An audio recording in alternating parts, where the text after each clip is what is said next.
Special thanks to my patrons for supporting my channel. So Helluva Boss Season 2 just aired its finale, and I am really mad at it. I'm mad because I actually kind of enjoyed it, but I didn't enjoy a lot of the journey leading up to it. For those who don't know, Helluva Boss started out as a spin-off of Vivziepop's Hazbin Hotel. Over time though, it feels like it's become the main event of the Helluverse, and I've wanted to talk about it since my Hazbin Hotel video did so well. But I wanted to wait until the current season was done so I could get the whole picture. And the picture is, well, it's messy. First of all, I want to reiterate that this is not a hit piece. I don't hate this show, and my goal here isn't to make anyone else like it less. So as I detail my comments and complaints, I want you to understand that I'm not totaling up its sins to argue that it deserves to go to animation hell. The show has genuine merits that get held back by its flaws, and I hope that future episodes can expand on those merits. And I do have genuine hope for that, because there are parts of the series that I think it reaches its fullest potential. It's a show with great highs and some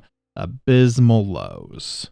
So let's dig into it. What is Helluva Boss even about? The show follows I.M.P, immediate murder professionals, a sort of hitman startup founded by hellborn imp Blitz Buxo. Joining him are imps Millie and Moxie and his adopted daughter Luna. They offer hellbound sinners a chance to tie up loose ends by infiltrating the mortal realm and murdering whatever target might have earned their client's ire. However, they are not allowed to go to Earth, so the demon prince Stolas allows them to discreetly borrow his magic grimoire in exchange for, sexual favors. And when I become hungry, I want to choke on that red of yours. Now that's the kind of synopsis that you'd find on IMDb. That's the rough basis of the plot. But the show ends up really being about Blitz as he confronts himself and his own toxic behavior.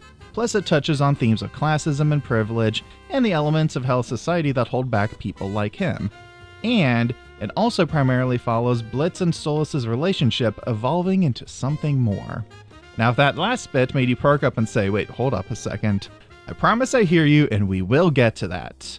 At the moment, I'm trying to lay out what I believe the show aims for so we can then measure how well it accomplishes those aims. To best capture the feeling of watching the show, I'm going to go episode by episode. I'll breeze through a lot of season 1 where things are being set up, and then in season 2 I'll slow down to better examine how these elements are wrapped up. Also, I'm not going to be roping in the pilot since it's no longer canon. So let's get started with Episode 1, Murder Family. This is a pretty basic first episode. We see the background of one of the gang's clients. They have to go up to Earth to kill someone. Honestly, pretty straightforward. It shows us what kind of work they do. It also shows Stolas adding new terms onto his deal with Blitz. I have been thinking, I have been permitting you to access the mortal realm less than legally for some time now, but I do need it back to fulfill my duties. I was thinking, what if we worked out some kind of exchange? Favors for favors. Once a month, on the full moon, you return the book to me, followed by a night of passionate fornication. This dynamic is going to shape the rest of the show, so I especially want to highlight it there. Episode 2, Loo Loo Land. In the continuing fallout of Stolas and Blitz hooking up, Stolas takes a father-daughter bonding day with his child Octavia to Loo Loo Land. However, he has I.M.P come along as his personal security, which leads to some awkward dynamics. It's quite thrilling to see you on the job, Blitzy. Save it, bitch, I'm working. You both need to get a room. This episode sets up Stolas' fraught relationship with his family, showing how they used to be happy together through this painting on the wall held up as an embodiment of when Octavia used to be happy. You always were so happy when I took you to Loo Loo Land. What do you say we go there again? Have a day. Just the two of us. Yes, there is a reason I'm highlighting this. The episode also introduces us indirectly to Fizzarolli. I say indirectly because we don't see him personally, but instead a performing robot made in his likeness. The robot mocks Blitz, and it's clear there's some kind of history here. This episode also introduces us to an element that will become a staple of Helluva Boss: musical numbers. It always seems more quiet. My opinion on these songs throughout the show swing from empty spectacle that doesn't really serve the storytelling to actually really meaningful contributions, but that's more of a personal taste thing song to song. Overall, I do think they're integrated better here than in Hazbin Hotel, but they're not really going to be my focus in this video. We have bigger fish to fry, moving on. Episode 3, Spring Broken. Blitz runs into his ex-girlfriend Verosika, and they end up striking a competitive bet to see who's the better demon, or something like that. Now this episode is where I have to highlight the, the Vivziepop language barrier. It's the most infamous aspect of her work, it gets memed on, And yeah, I do think it's an issue. No, I'm not being a Puritan, I really don't give a shit about using bad words. I do believe that it hinders the storytelling to have a conversation running at maximum emotional energy for so long. When every line is being followed with 4 exclamation marks, yeah, I begin to tune things out. I'm surprised they let your fat ass out of rehab. I can see you're still a drunken whore, clutching onto that Bielsa juice bottle like it's the last cock in hell. God damn it, whore, you will not let that go. Choke on a sandpaper cock. I genuinely forgot that this conversation establishes that Blitz has a sister. So later in the series when she appears, I had no recollection that she even existed. Yes, there's a way to make constant abrasive dialogue work, just the same way you can make Dutch angles work. It does not work here. Anyways, moving on to episode 4, C.H.E.R.U.B, where we're introduced to... Well, howdy, I'm Cletus. Welcome to heaven. Oh. Yes, moments ago, in fact, which is what brought me here. Oh, no. So I.M.P are commissioned by a newly dead denizen of hell to bump off his equally slimy business partner. Luckily for them, the man is already about to do the deed himself, until the titular cherubim intervene to save his life. This back and forth continues until the cherubim accidentally kill him, and they're expelled from heaven by Vivziepop herself. Yeah, no. No. So now they have a bone to pick with I.M.P. I can't wait to see how this unfolds. Episode 5, Harvest Moon Festival. It opens with Stolas and Blitz in bed together. He invites Blitz to the aforementioned festival since he will need his grimoire there. My grimoire is actually incredibly important, and it isn't supposed to be lent out to itty-bitty imps like yourself. The episode also shows us Millie's family, and digs in more to Moxie's insecurities. He's not as tough as he feels he should be, and this anxiety is further exacerbated when he meets Stryker, a hired farmhand who it turns out actually wants to assassinate Stolas. He also explicitly introduces a theme of classism to the story. Why struggle to run a business that is rigged against you, when you could partner up with me and kill the unkillable? And the person who put out the hit? Stolas' own wife, Stella. Gasp!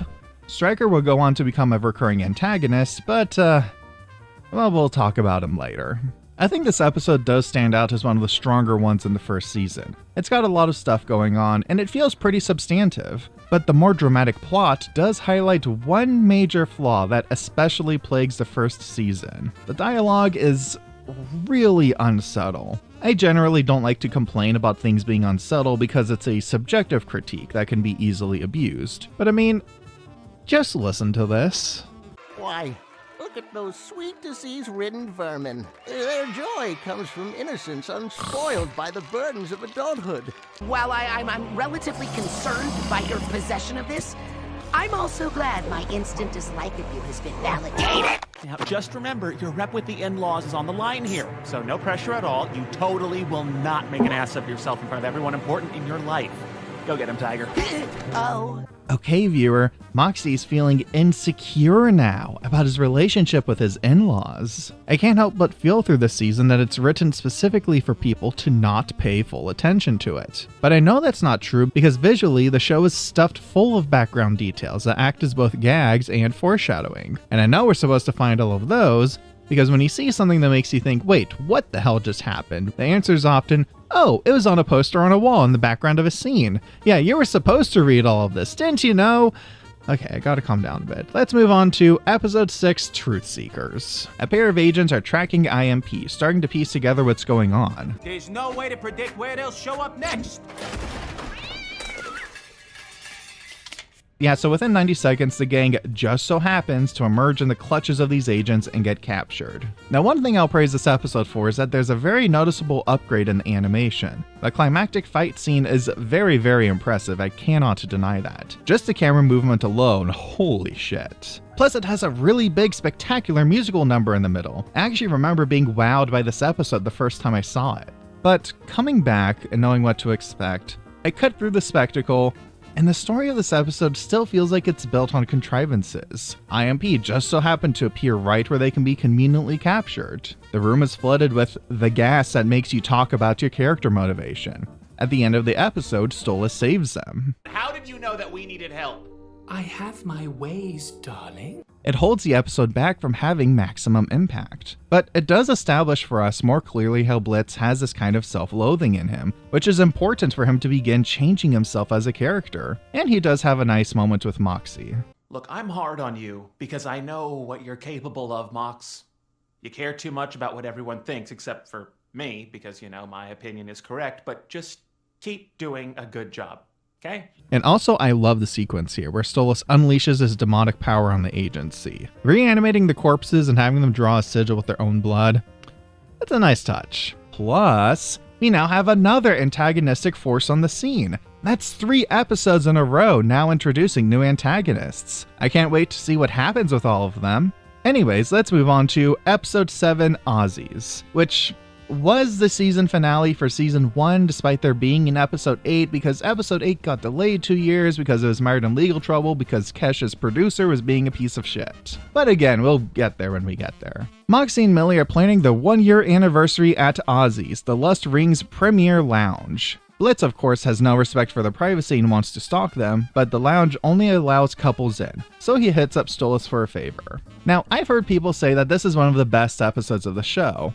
I think that this episode breaks the show, or at least it's an inflection point, because Stolas becomes an almost entirely different character starting from this episode. Yes, him eating cereal and watching overdramatic soap operas and going, That's a mood, Gabriella. is extremely #relatable. It doesn't change the fact that he takes a very sudden turn where he seems to actually like Blitz, like wants to be in a romantic relationship with him. He thinks he's being asked on a proper date, even though Blitz is just interested in spying on Millie and Moxie. But Blitz gets distracted when the performer on the stage is the real-life Fizzarolli. That robo-me made us more money entertaining those kids than the ones we sell to get you freaks off, if you know what I mean. Oh, I know what you mean. I have 4 of them. Okay, keep that guy far away from me. Okay, that was actually really funny. Moxie tries to offer Millie a sentimental love ballad, but gets mocked for it. Then Blitz tries to intervene, so he gets a verbal beatdown from Fizzarolli and Verosica, basically just reiterating he's a bad person. And then Stolas gets called out for being on a date with a lowly imp, which does feel weird since he was pretty open about this a couple episodes ago. Good luck to you all, especially that sexy little one there. Yoo-hoo, Blitzy. And again, at the end of the episode, Stolas is trying to talk as if he had wanted this to be a real romantic date. We could talk, or watch a movie, or maybe cuddle. Stolas, don't act like what we have is anything but you wanting me to fuck you, okay? You make that really clear all the time. And thus, we're at the core of Helluva Boss's most fatal flaw. See, the rest of the series is going to try to paint Stolas as someone who craves a genuine, heartfelt connection with Blitz, while Blitz keeps pushing him away. This does not reconcile well with the version of Stolas we have seen so far in the series. And they never really do manage to pull off this pivot. Truth be told, releasing each episode weeks, if not months apart, probably did Helluva Boss a lot of favors. When I went and rewatched them back to back, it's only made more apparent how much of a hard turn this character choice is. And it's made even more glaring because starting with this episode, the Blitz-Stolas relationship is now going to be the main plot of the series. Don't worry, I have plenty more to say about this later in the video. But for now, Episode 8, Queen Bee. Luna goes to a party. Yeah, that's pretty much it. I debated where exactly to put this since, again, it didn't come out until the middle of Season 2, but it was intended to cap off the first season. So I'm going to go in order of author intent here. Anyway, this episode's alright. It's pretty wild they got Kesha, and also the song's pretty catchy actually. But it can also feel kinda tropey. Oh no, Luna has to deal with mean girls, and the guy she likes is dating someone else. Blitz comes to pick her up and then gets hooked on the action himself. And it actually leads me to another point I have to make about the series, and Hazbin Hotel as well. It's a relatively minor one, but it still bugs me. The morality system of the series is so confusing. But you're a dead guy dude? He's seeming a bit out of control. Like a mess. Look, honey, I see people having fun and getting fucked up all the time. But he's clearly getting wasted off his ass and causing problems on purpose. I would like to point out that this is the Queen of Gluttony complaining that Blitz is consuming too much. It looks like you're in the middle of a goddamn orgy. Stop! See, the series likes to justify having such an over-the-top, crass tone by saying, well, it's set in hell, so of course they're going to be immoral. But then some things are suddenly considered taboo. No, I kill people now. Oh. Why does that give him pause? People kill each other in the streets all the time. The show even tries to lampshade this itself. You are so fucking shitty! Do you hear yourself? Everyone's shitty! Hello, we live in hell! Truth be told though, this critique also doubles as a defense of the series. I'm sure a lot of people watching want me to talk about how problematic Helluva Boss is, about how it romanticizes terrible things, how there are moral double standards. But truth be told, I'm going to take the Occam's razor approach and chalk it up to simply the show making jokes without thinking through their implications in the world. On that note, let's start on Season 2, Episode 1, The Circus. This episode shows us Stolas and Blitz as kids, meeting each other for the first time, and then their reunion leading to the Grimoire arrangement. This gives us some important information about both of these characters, about how their parents pushed them towards certain expected roles. My little one, it is finally your day of becoming a true part of the Goetia family. How good for you. Are you ready to know what you will be meant to do to serve hell? You were being brought out to be his playmate, but I want you to steal as much from those rich fuckers as you possibly can. Steal? Stolas as a young boy was betrothed in a political marriage, and heaped with the pressure of needing to inherit a royal title. Meanwhile, Blitz has his own dream. I'm gonna run my own circus, and I'm gonna be the most famous imp ever, and I'll be able to do what I wanna do. Which shows that he has that ambition in him. He wants to become his own independent person. These are some good character beats to show us. This episode also gives us more information about Stella. Stolas is terrible in bed. I swear to fuck, he just lays there staring at the wall and I have to do everything. It's embarrassing. I'm glad one egg fell out of me so I could stop pretending to want to fuck his scrawny twig ass.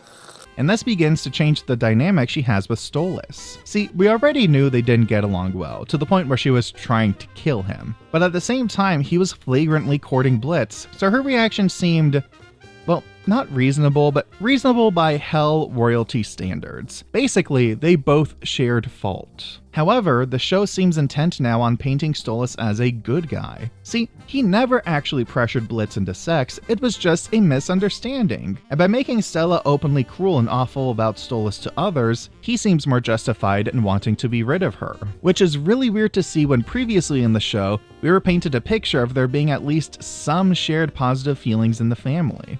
And before any wise guys in the comments say anything, yes, I know in real life, abuse is often hidden behind smiling portraits and a veneer of niceties. But this isn't real life. This is a work of fiction, and we have to assume that what we're being shown has some meaning we're supposed to get from it. This portrait in episode 2 feels like it's being presented uncritically, as Stolas gestures to it and expresses a desire to see Octavia as happy as she used to be. All three of them are happy in this picture. It's a portrait of a family that at some point in the past was happy. In fact, contrast this with the portrait seen in this episode, where we can see how clearly unhappy Stolas and Stella are. The show is trying to work quickly to basically overwrite what was established before. Now, I'm not opposed to the idea of making Stella an abusive spouse, but well, I'll talk more about the path she takes later on. The episode still ends with a nice moment where Stolas stands up to Stella when she tries to strike him. But in the grand scheme of things, this begins a lengthy trend of trying to walk back the bad things that Stolas himself did.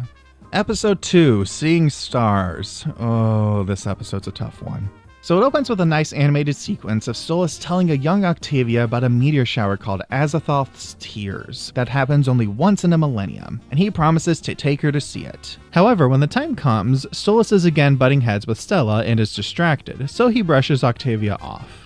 She is understandably upset and runs off to the human world. Meanwhile, Blitz is trying to confront Luna on her attitude. If I'm so terrible, how about you just grow a pair and replace me? Okay, well maybe I might.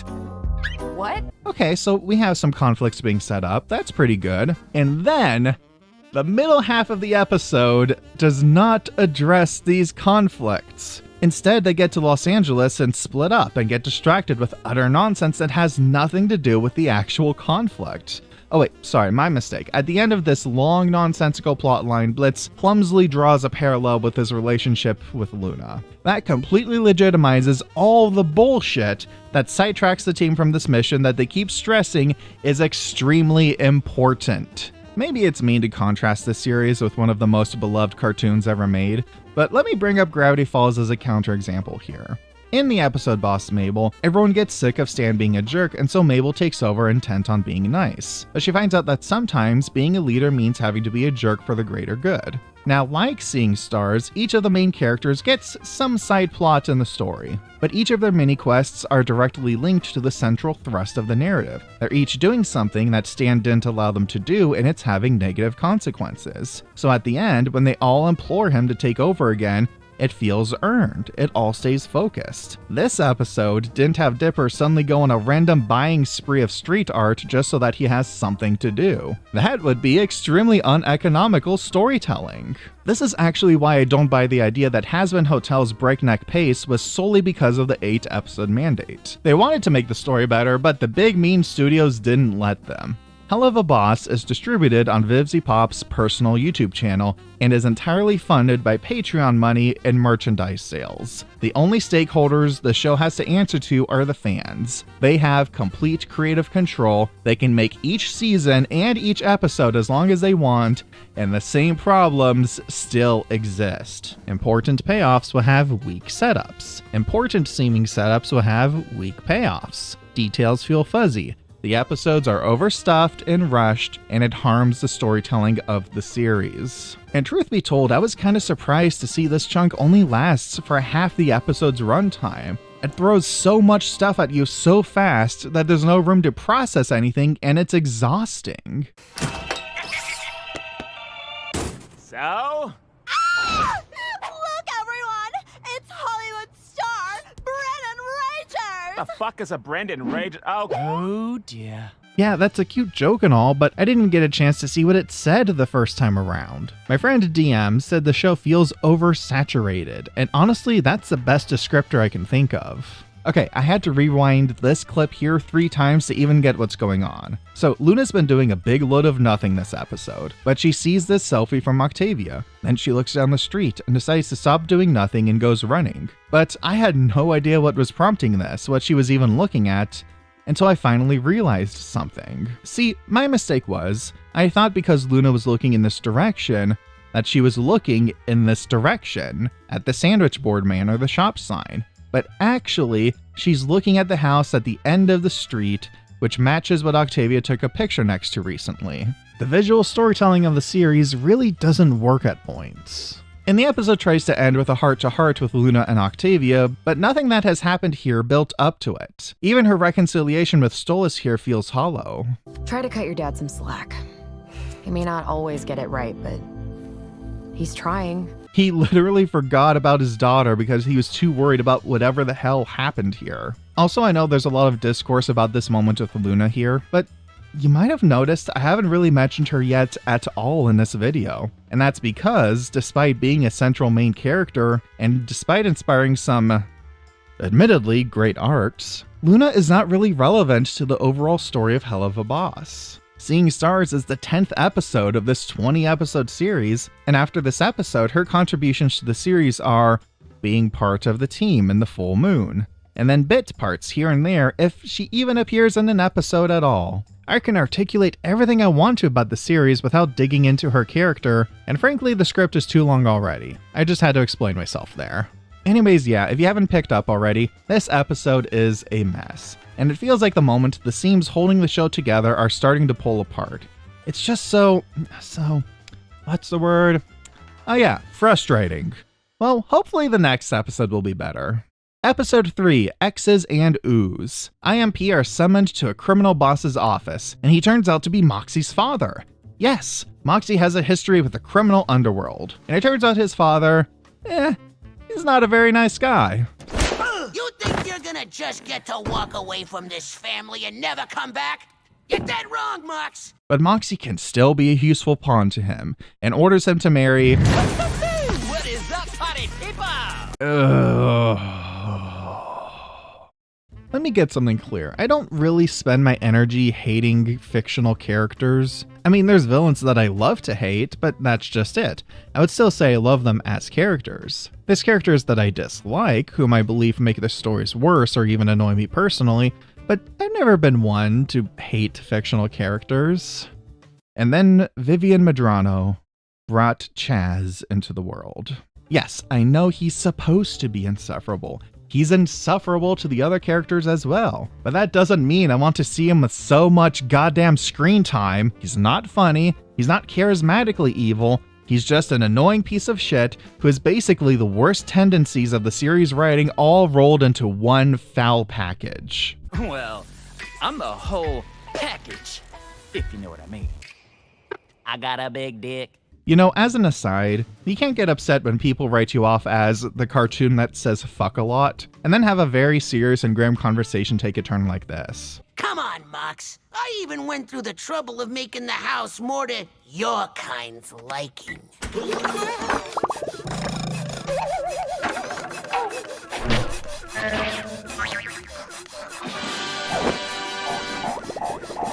Wait, what? There is a reason Written by Vivziepop became a meme. Anyways, what was I talking about? Oh yeah, this piece of shit. Look, you want to know how bad he is? You know how I showed you that Moxie's father was extremely abusive and cruel? I forgot about that between viewings. And I forgot about it because at the end of the episode, he kills Chaz. That's all my mind focused on. So when I revisited the episode, I thought to myself, okay, I remember this guy was a bit of a jerk, but he killed Chaz, so he couldn't be that bad. This man killed Moxie's mother and dumped her in a lake because she wanted to shelter her son from criminal life, and my brain subconsciously said, killing Chaz is equal and opposite morally. That is how deeply and thoroughly I despise this walking, talking piece of shit. He actively messes with the emotional beats of the characters around him. I don't even have that much more to say about the episode. I just hate this character so much it fills all my headspace. I hope that there is a second Hell inside of the first Hell, and I hope that Chaz is put in there.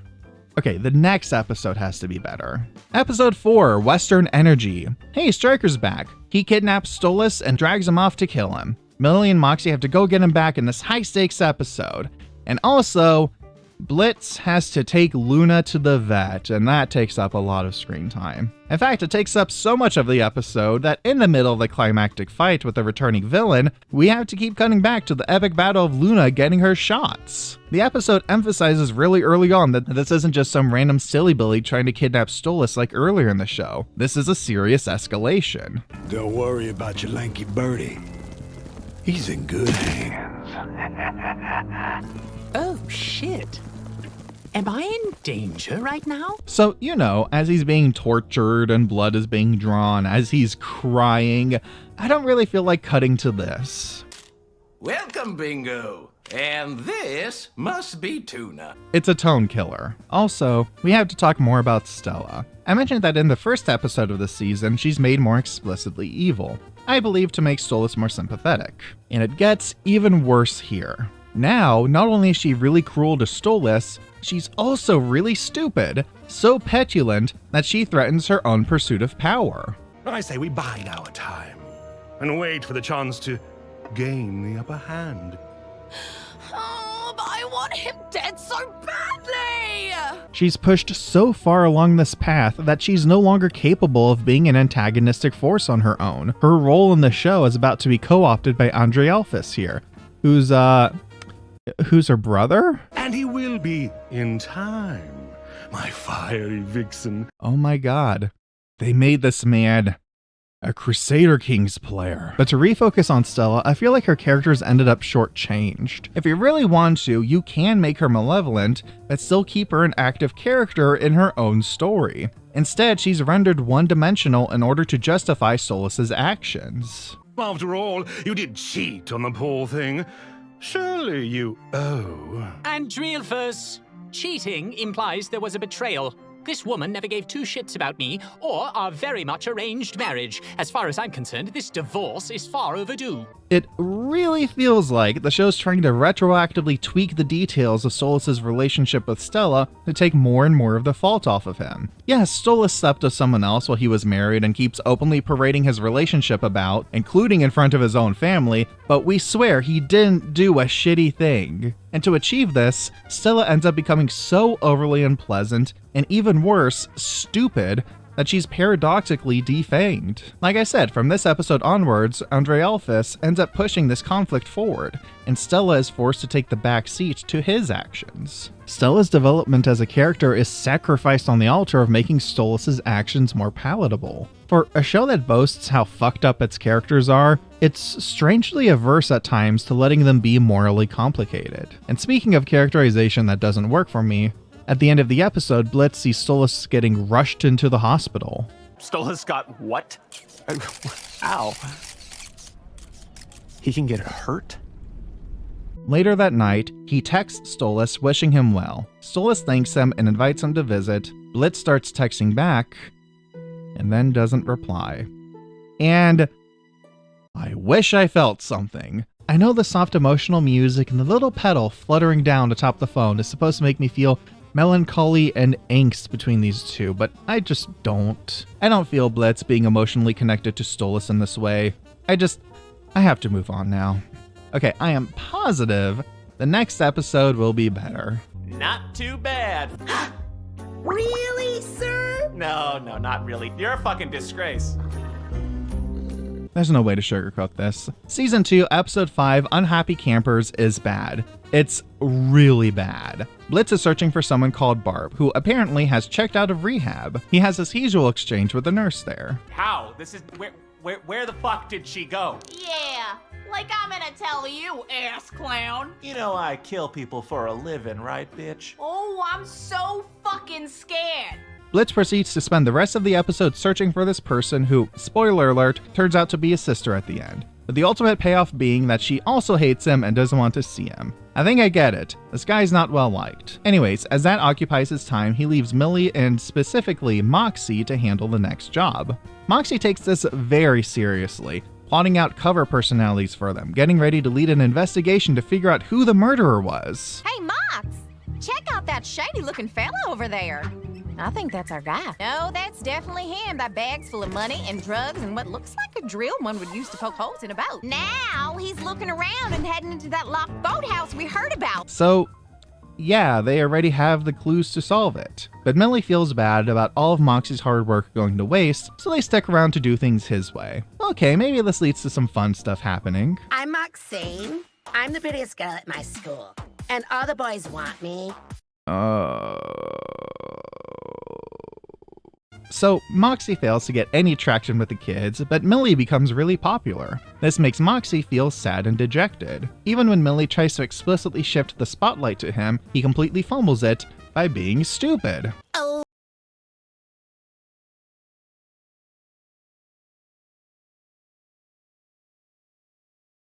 Come on, man. There's being out of touch, and then there's being forced to hold the idiot ball for the story to progress. There's something to be gained from having a character learn to not overcomplicate things, but that's not what's happening here. Moxie is just acting stupid. We spend days seeing him just getting dunked on by the writing, and honestly I begin to sympathize with him in that regard. It feels like the narrative is weirdly trying to punish him for wanting to do the job thoroughly, but then he tries to take it out on Millie.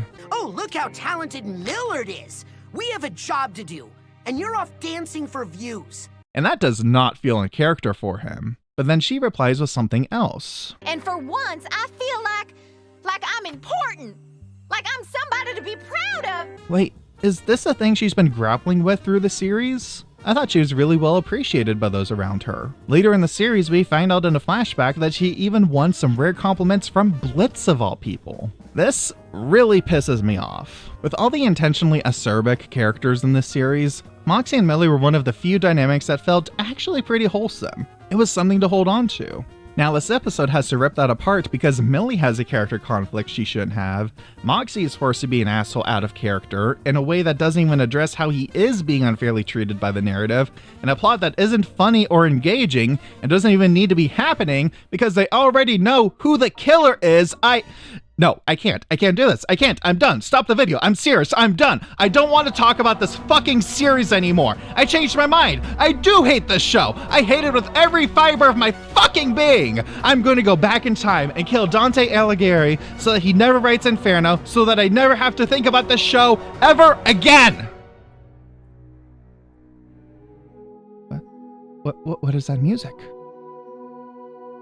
Fizzarolli? What are you doing here? Out of nowhere, episode 6, Oops, is actually pretty good. And that's because it focuses on who's about to become the best character in the whole series. My boy, Fizzarolli. See, he's in a relationship with Asmodeus, the embodiment of lust. And the relationship is actually really sweet and supportive.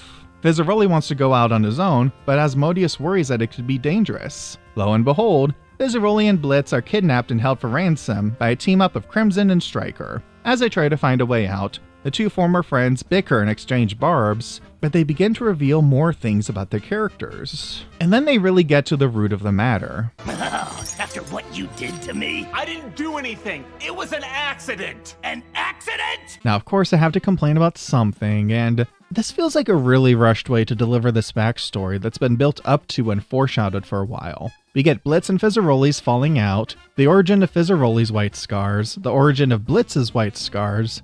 Yeah, it's not mentioned in the show, but those aren't just markings, they're scars. And Blitz's mother's death, all in the time frame of like 70 seconds, in the middle of a fight. It's all delivered in a way that feels like we're supposed to have seen these events before and we're just getting a recap, but this is the first time we've seen this information and it hurts the gravity of a very important scene. There's a couple more things I could harp about here, such as how again it's so fast-paced, to the point that I had to rewind to see what characters are even reacting to. And there's still tone issues. Would it fuck up the moment if we made out right now? But I actually really like this episode overall. I like that for once, Blitz actually manages to have some positive effect on his own life. The story stays focused and doesn't get sidetracked with pointless bullshit. The character dynamics are better, the humor is good, and there's a lot of nice moments. Oh, this will be fun. I love words. But after how rough this season has been previously, I don't know if they're going to be able to keep up the momentum. Episode 7, Mammon's magnificent musical mid-season special is, how do I put this? It's probably the best thing that SpindleHorse has ever produced. The plot is pretty straightforward. Fizzarolli is fretting over an upcoming clown pageant that he really wants to win. Except, that summary is disingenuous. Fizzarolli works for Mammon, the king of greed, who had been an inspiration for him since he was a kid. But Mammon turned around and exploited Fizzarolli, turning him into a mass-market sex doll and the symbol of his company. And he did all this by giving Fizzarolli the validation he craved. Validation, of course, that's conditional. If he doesn't win this pageant, if he's not the best, then his whole life could come crashing down. Everything from rabid ex-fans to the inexorable march of aging is shrinking the ground from beneath him. We see him grapple with these anxieties over the course of the episode, and it's actually really well done. The background is established well, things don't feel rushed, and again we get to see some character dynamics blossom that I want to root for. Even the more crass tone the franchise is known for feels more restrained here, being directed in a way that actually enhances the characterization. Real quick, I have to highlight this moment here where a hater caused a scene. And when Mammon checks on Fizzarolli, he asks aloud, "You're right, Fizzy?" But then he gives this little look, like he's searching for any exposed vulnerability, and Fizzarolli immediately slaps a happy face back on in terror. That's really good.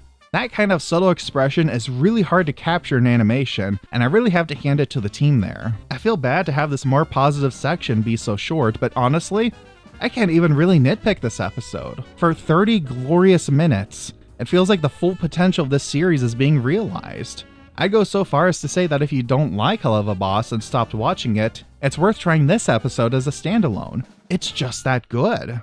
Episode 8, The Full Moon, puts us right back on our bullshit. Well, okay, first I have to mention one thing. Before this episode came out, SpindleHorse began releasing Helluva Boss shorts. I'm not going to be going over them, they don't really change my overall thoughts on the series, but I did notice that the main episodes released after the shorts started coming out are far better focused overall. It feels like whatever side plots might have been otherwise stuffed into an episode, instead were butted off into these shorts. And if that was the intent, then I think that's actually pretty smart. A way to have your cake and eat it too.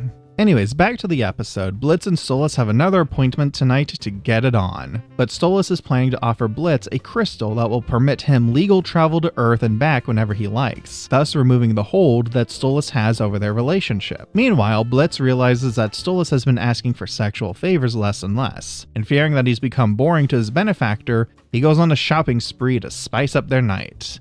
And then when he's shopping, the cherubim from before also show up and they get captured by the agency from before, and now they're going to infiltrate Hell just to kill Blitz, but he doesn't know about it the entire time, so it's just them following around and going, "Oh gee willikers, Hell sure is a sinful place, ooh," and it's filler. It's all filler. They finally pay off these two setups and it's filler. The reasoning they give for not attacking right away is, oh, we have to make sure he's alone, so we have to just sit around and do nothing.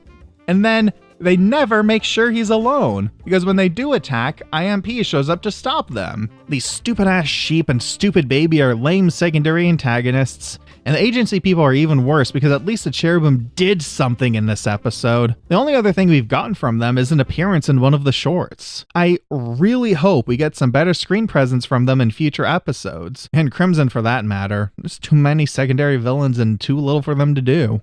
Anyways, at the end of the episode, we finally get back on track, and Stolas presents a crystal to Blitz. You don't have to stay here with me, but I want you to. Blitz isn't buying it though. He doesn't believe he's being serious. Fuck you, Stolas! You spring this feelings bullshit on me? Are you fucking kidding? Can I get a fucking minute to think after everything you put me through, you pompous, rich asshole? Blitz, I think so very highly of you. I didn't realize you think so low of me. You can probably guess why I don't buy this pivotal emotional moment. And things are about to get even worse. Season 2, Episode 9, Apology Tour should be called The Passion of Blitz Buxo. Fuck! Blitz tries to talk to Stolas again, who's acting like he's the one who's been wronged by Blitz. Have you ever even apologized once in your life? Oh, you think I can't apologize? I can sorry the fuck out of people, just you watch! So Blitz goes on the titular apology tour, apologizing to everyone he's wronged. And the majority of this tour takes place at an anti-Blitz party. So this is apparently comprised entirely of people that Blitz has dated and broken the heart of over the years. Dozens of people that we've never seen before. Not just one-night stands. People who fell in love with Blitz. The man who went from neutral to holding a gun to a kid's head in under 3 minutes, won over this many people, and then hurt them badly enough that they put on a party where they hang effigies of him and sing songs about how much he sucks. I'm sorry, it's just too much. Him talking things out with Veronica is alright, because he actually did wrong her, even if it was off screen, but it's still buried under everything else going on. And all of this is to more directly shame him for breaking Stolas' heart, because he thought he was in a quid pro quo relationship. Because he was. Even if Blitz initiated the relationship, Stolas was the one who perpetuated it and kept Blitz on a leash. And in any case, he made those thoughts very clear to Stolas previously. At least Stolas' song implies he's thinking, maybe I didn't do right by Blitz. But it honestly feels too little compared to the crucifixion that Blitz is undergoing here in relation to his supposed crime. Truth be told, I'm not even opposed to the general arc of this transactional relationship evolving into something more over time. It would be a morally complicated arc, but I think it could have been good. Or at least better than this. Apology Tour is one of the biggest emotional misses of the show. While I personally like some other episodes less, this one focuses on a very pivotal moment of the main drama. The show has decided to pivot to becoming the Stolitz show, and Apology Tour really drops the ball in that department. This episode is the pinnacle of the Stolas did nothing wrong campaign, and it's extremely, what's the word again? Oh yeah, frustrating. Season 2, Episode 10, Ghostfuckers, is a lot like the last episode, except it's actually pretty good. Blitz is holed up in the office because he feels bad about his breakup. with Stolas, blowing all their money and watching ghost-themed porn. When someone comes in claiming to have been murdered by a ghost, he drags Millie along to live out his new erotic fantasy. Now, contrary to what I just described, this episode actually does a far better job at addressing the flaws Blitz does have as a person, and the anxieties he faces. Millie blows up at him, but ultimately helps him snap out of a supernaturally induced vision of people he feels guilty about hurting. I also like the antagonists they face in this episode. It's a really cool concept that gets executed well. The idea of someone threatening Blitz not by physical harm, but by ruining one more relationship for him is actually pretty compelling. That said, I am very glad Millie saw through the infestor's words. Not for Blitz's sake, but just because I wouldn't have been able to tolerate the melodrama. Also, I do have to say that once again, Peck's story gets handled here in a really awkward way. We find out how Blitz recruited her and how he has respected her since they met. But it really breaks the rhythm of the story. The show goes, oh, by the way, here's the parts where Blitz was a good person. We just didn't show it to you before. But you know what? Overall, this episode stays pretty focused, and I do find this a far more effective penance walk for Blitz than the previous episode. Season 2, Episode 11, Mastermind, is also pretty good. Stella's brother finds out that Blitz has been using the Goetia Grimoire, and so he uses that to spring a trap. He drags Blitz to Satan's court to face the death penalty, counting on Stolas to see it and intervene. Sure enough, Stolas arrives and gives a false confession to masterminding a conspiracy. Blitz is spared from the executioner's blade, but Stolas is disgraced and stripped of his royal titles, allowing Andrealphus to seize the prince's holdings. Mastermind is trying to pull together a lot of threads and characters. Normally, that's the undoing of many other episodes of the series, but there's something different here. Watch this segment of the gang realizing the Hell Cops are at their door. Sir, you need to see this. Come out! We've got you surrounded!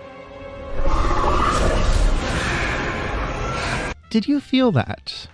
How normal that pacing was. Sure, it's still quick-paced, but every beat feels like it's given the time needed to process it. It's a really subtle change, but it works wonders here. When the show tries to be more dramatic, there's an actual gravitas I didn't think it was capable of. And on the flip side, the humor's also gotten a lot better. I suppose I created mankind to be obedient. I see no reason to punish the dutiful. Just axe the mouthy one. Oh, shit. I did not see that coming. Look, I'm sorry, Mox. I did everything I could. You know he means you, right?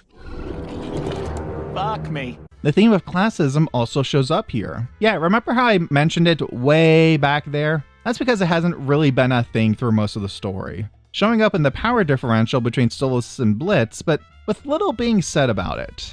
And then whenever Stryker appears, he gives a little monologue about it. But in Mastermind, the theme actually does something. Blitz's execution was going to be aired throughout hell to keep the imps in line, but a close call ends up turning him into a folk hero instead. Stolas actually uses this belief system against itself by claiming a lowly imp couldn't have possibly set up this exchange, and therefore setting himself up to take the fall. Also, the song in this episode was really good, actually. Some kind of mastermind, a mind behind the plan. Like I said, this episode ends with Stolas being stripped of his title, his powers, his holdings, and his legions. And this leads to one final aspect of this episode I like. This self-sacrifice by Stolas is so bold and dramatic that it acts like a reset button on their relationship. He had been fully expecting to die in Blitz's place. No matter the bad blood and the bad drama that had been exchanged between them the past few episodes, when Blitz takes Stolas into his home at the end, I can totally buy it. It feels like it's retroactively fixed the past few episodes. And that leads us to the finale. Season 2, Episode 12, Sinsmas. Stolas is desperately trying to adjust to a commoner lifestyle, while also attempting to reconnect with Octavia to explain himself to her. You might have noticed that these episode descriptions are getting shorter and simpler, and that's a good thing. The weakest episodes of the series are when they have to cram 3 or 4 plot ideas into a vessel and hope it congeals into something useful. The strongest episodes are able to take a single good idea and mine a lot of stuff from it. And there is a lot of good stuff here. Stolas is at his funniest and most relatable in this broken state. Oh, lords. I'm poor now. So relatable. There's something else different about this episode. Listen to this conversation here. Uh-huh. So what do you normally eat? Normally, I dine on a custom diet prepared by my waiting staff, full of essential nutrients and freshly prepared rarities such as roasted vole or firecoy. A fresh kale salad? Oh, nice. Anything that I can get that's affordable? Do you hear that? Do you hear how normal they sound? They're talking like people, like actual characters, and not obnoxious windbags. I also like this moment here where the gang gets a job from a new arrival to Hell. And at first I thought it was just going to be the same usual thing, but then...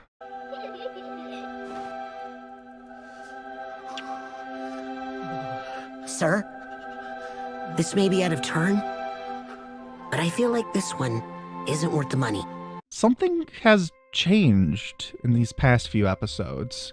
The swearing, the crass tone, it's subsided a bit. The cynical energy, it's abated a bit. It's a weird full circle moment where the first episode of Helluva Boss had them running ahead on a mother and causing the whole family to die.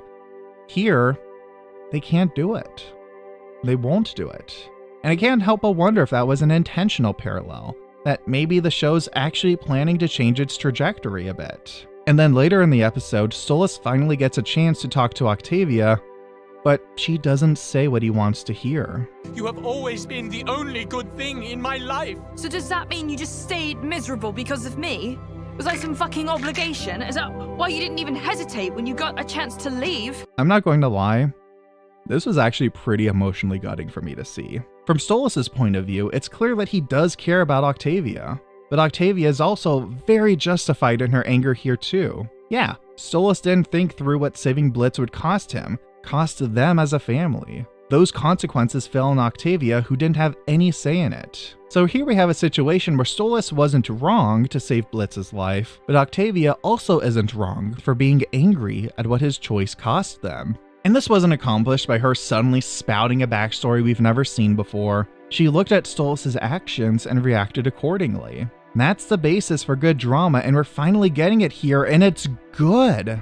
And that domino hits another. Stolas is finally facing consequences for his actions. So much of this series, I have grown increasingly frustrated by the show's insistence he's done nothing wrong.